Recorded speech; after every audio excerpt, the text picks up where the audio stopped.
Hey everybody, Dr. G here. I'm a clinical and forensic psychologist as well as a body language expert, and today we're going to be analyzing the text messages between Charlie Kirk's alleged shooter Tyler Robinson and his roommate. Before we get started with this, a couple of quick things. One, I wanted to make sure you know this is not a psychological evaluation of any kind. These are just my opinions. In addition to that, I do want to remind you to like and subscribe if you want to see more content just like this. All right, let's go.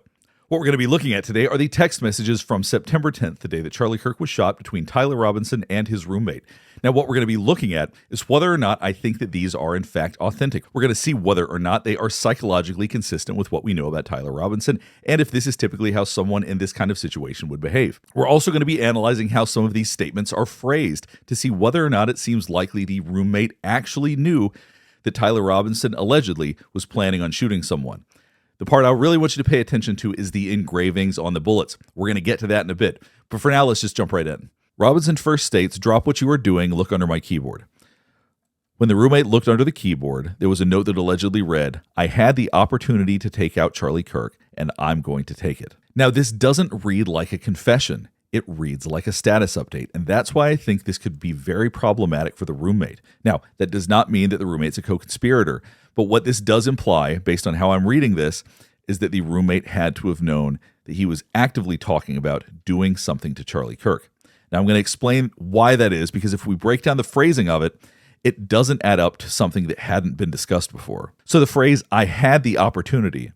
So this is essentially him saying, this is the chance I had been waiting for. So saying, "I had the opportunity," this implies it was something that was discussed. There's also shared context. There is an assumption that Twiggs, in essence, knows what he's talking about, or will have some frame of reference for what he's referring to just by this brief sentence. This sentence is a psychological continuation of another thought. It's basically saying, remember what we've talked about, the opportunity came up and I took it. So the phrase, "I had the opportunity," implies that the roommate would have some frame of reference for what he's talking about, and that predates when this note was written. So I do think there had to have been some real discussions about this at some point. Doesn't mean it was in the past 7 days, as he talks about later on as far as how long the planning's been going on, but this is a continuation of a previous conversation. The roommate replies, "What? You're joking, right?" Robinson replies, "I'm still okay, my love, but I'm stuck in Orem for a little while longer yet. Shouldn't be long until I can come home, but I gotta grab my rifle still. To be honest, I had hoped to keep this secret till I died of old age. I'm sorry I involved you." The roommate replies, "You weren't the one who did it, right?" Robinson states, "I am. I'm sorry." Now, this is part of where it starts to fall apart for a lot of people. They go, that's so ridiculous. Why would he give all these details? Why would he confess like this? But what you're not understanding is the confession drive that people experience after committing crimes like this. There is a very strong desire and need to share it with someone, and it gets people in trouble a lot. So the idea that all of a sudden he confesses this and he would never do such a thing if he'd planned it, that's absolutely not true. There is a very strong need for confession after this. Doesn't mean that he would want to confess to police. It means that he would want to confess to someone he trusts. He wants someone to share this experience with him. So the idea that he confessed in this way does not even remotely seem unusual to me, particularly given the circumstances of this situation. Now, some of the phrasing that people have also taken issue with, like saying, "I'm still okay, my love," and "to be honest, I'd hoped to keep this secret till I died of old age." This sounds a little bit silly. It's borrowed language. He's borrowing it from video games, maybe books, movies, that kind of thing. This is language borrowed by someone who is awkward. He's not someone who probably does very well face-to-face. If you watch the video from 2022, where he was in a car accident, he was awkward. The way that he states things is a little bit peculiar. He has an unusual presence about him. And so he probably develops a lot of his social skills interacting online, and a lot of that is this exaggerated, cartoonish, sort of ridiculous, antiquated way of speaking. It's been reported that he's part of subcultures that are very into online role-playing, and sometimes this is the type of language that can come with that. So the idea that he's probably emulating that would be what I believe is happening right here. He's emulating outdated, sort of cheesy dialogue, being theatrical, because he's emulating the way that he typically interacts with people online. The roommate asks, "I thought they caught the person." Robinson states, "No, they grabbed some crazy old dude, then interrogated someone in similar clothing. I'd planned to grab my rifle from the drop point shortly after, but most of that side of town got locked down. It's quiet, almost enough to get out, but there's one vehicle lingering." So awkward offenders tend to focus on tangible details rather than the bigger picture. Rather than focus on the enormity of what he did, he's focusing on these small details, these obsessive details about his rifle. Have you ever Googled your own name or email address? Before I had Aura, I did, and wow, it was my full name, my old address, phone number, all sorts of information I did not want people to have. That's why I started using Aura, today's sponsor. If you've ever wondered how scammers get your number or why your inbox is drowning in spam, this is why. They're companies called data brokers that collect and sell your personal information to marketers, scammers, and yes, even stalkers. They do it without your permission. The good news is they're legally required to remove it if you ask. The only issue is that it's time-consuming and they make it as confusing as humanly possible. This is where Aura comes in. They take care of the hard part for you, automatically requesting removals from these data broker sites and keeping your info off of them over time. In the first 2 weeks, you'll see exactly where your personal data is exposed and start watching it disappear without you lifting a finger. It's an all-in-one digital security tool that gives you alerts if your personal info appears on the dark web, real-time fraud alerts for crediting and banking, 24/7 identity monitoring, a secure VPN, antivirus, password manager, and more, plus a $5 million identity theft insurance policy and US-based fraud experts available around the clock. You can try Aura free for 14 days at aura.com/Dr. G. That's enough time for Aura to start scrubbing your info off all of these data broker sites automatically. I'm not leaving myself vulnerable, and you shouldn't either. Go to aura.com/Dr. G and get started with your 14-day trial today. All right, back to the analysis. He struggles with social reasoning, which is very consistent with his personality. So you have somebody who's worried about what his dad's going to think or what his grandpa's going to think about his rifle and where the rifle is. These are the details he's thinking about because he doesn't have good social reasoning. He may be an intelligent guy, but his ability to navigate this awkwardly is exactly what I would expect. That's why people like this tend to get caught when they do crimes like this. He also is not somebody who can talk about emotions, so he's going to go to concrete things like talking about the rifle. He's not really able to talk about anything other than referring to his roommate as my love and those sort of broad emotions. He's not able to talk about anything that taps into real emotion, so he's focusing on the details of the rifle. This may be somebody who really genuinely does not understand emotion. He may not understand his own emotions. He may not understand the emotions of others. Then the roommate asks why. Why did I do it? Yeah, I'd had enough of his hatred. Some hate can't be negotiated out. If I'm able to grab my rifle unseen, I will have left no evidence. Going to attempt to retrieve it again. Hopefully they have moved on. I haven't seen anything about them finding it. See, it goes back to the idea that he has this obsessive need to focus on the tangible details. Now look at how short his statement is about why he did this.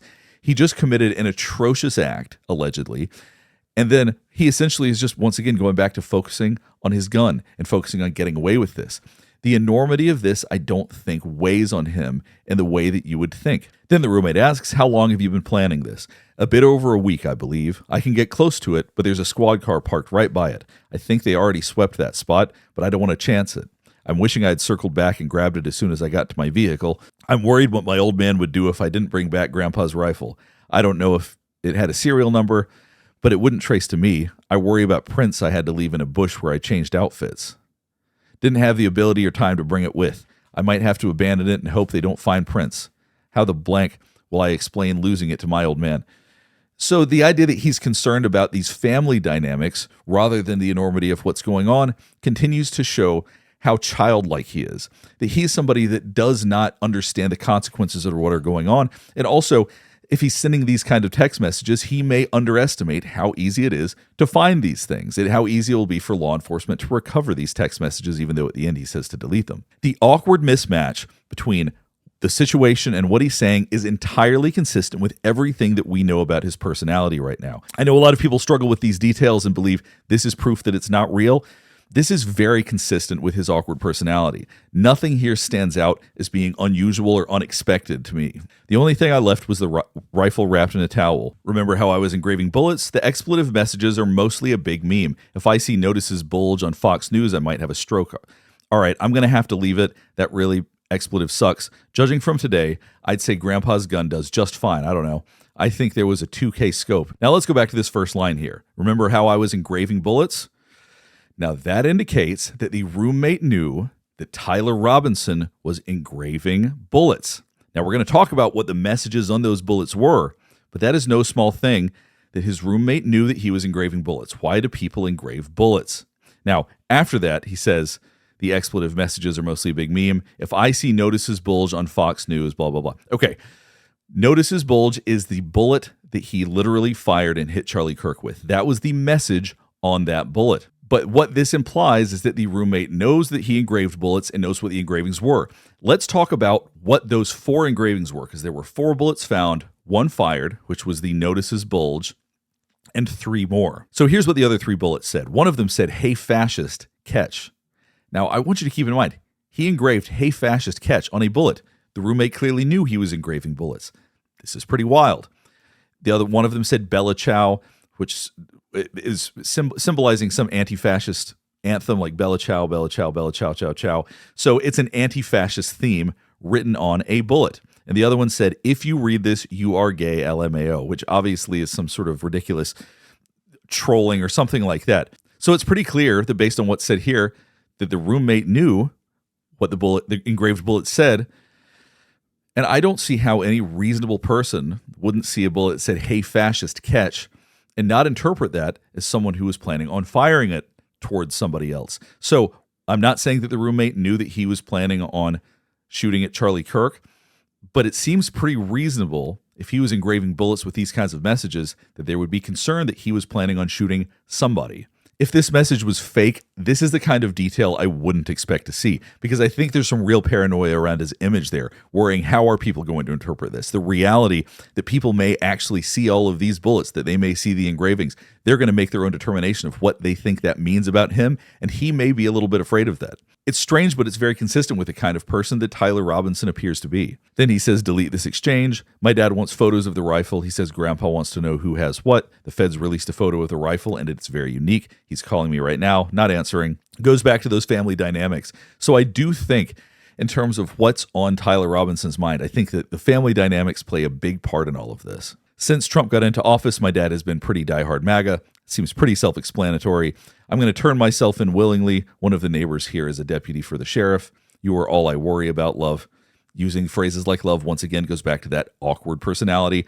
Now, as far as him turning himself in willingly, this is very consistent with what the sheriff said. He did not want to be hurt. He was willing to turn himself in, but it had to be gentle. I think that was the phrase that was used. This is someone who truly feared getting hurt in this situation. Roommate says, "I'm much more worried about you." Then he says, "Don't talk to the media, please. Don't take any interviews or make any comments. If any police ask you questions, ask for a lawyer and stay silent."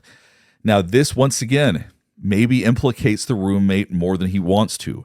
Why would the roommate need a lawyer if the roommate had nothing to do with and knew nothing about this? Now, just because somebody gets an attorney doesn't magically mean they're guilty. But what it does mean is it means that Tyler Robinson had concerns about legal cover for his roommate. And to me, that says that he believes that his roommate could potentially be in legal jeopardy. And based on everything, in terms of the way that all of this has been phrased, it sounds like Tyler Robinson believes that his roommate does in fact know more than has been led on so far. So to go back to the initial 2 questions, are these authentic and what did the roommate know? Yes, I believe these are authentic. All of the psychology of somebody like Tyler Robinson and his awkwardness and all of his strangeness seems very consistent with the way these were written. I know that some people are not going to believe that, but if you read a lot of text messages, if you're involved in enough forensic work, this really doesn't seem that unusual to me. And I think that it's all very explainable by the psychology of his behavior. Now, on the other half of things, did the roommate know that he was going to shoot somebody? Well, based on the initial statements and based on knowing about the engravings, it's not much of a stretch to think that law enforcement probably needs to talk more to this roommate if they haven't already. I think there's some real questions that need to be answered about this. Now, does that mean that the roommate's a co-conspirator? Of course not. And the roommate may not have been involved or may have seen these things and thought nothing of it. But it doesn't change the fact that there's enough here that if the roommate hasn't been questioned about those things specifically, that probably should happen. All right, let's go ahead and stop here. Hopefully this is helping you better understand how I see forensic evidence like this and the way that I would look at it. Now, I know some people will probably still struggle with whether or not this is authentic, but I really do feel confident that this is very much consistent with the type of person that Tyler Robinson has been described as. If you have any other thoughts about this, or if there's anything else you want me to analyze, please let me know in the comments below. Last thing before we get finished up is I do want to remind you to like and subscribe if you want to see more content just like this. All right, thanks for watching.